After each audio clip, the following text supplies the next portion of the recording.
စာကြည့်တိုက်လာတဲ့လူတွေကိုတံပရာတိချင်ဆက်လေးချင်ငံဆက်လေးပေါ့ကျွေးမယ်ဘယ်လိုလဲပါမတော့စာလဲကြည့်ရမယ်တံပရာတိ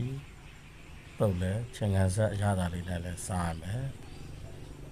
ရှာတွေလည်းဂျွန်းပြန်စေရမယ်လို့အာမခံပါတယ်ဒါကြောင့်ကျင်ညာလဲရဝမ်းလဲဝါဖို့အတွက်ရှာလဲလဲဖို့အတွက်ရှာလဲဂျွန်းပြန်သွားဖို့အတွက်စာကြည့်တိုက်ကိုလာခဲ့ဖို့ဖိတ်ခေါ်ပါတယ်အားလုံးကိုကျေးဇူးတင်ပါတယ်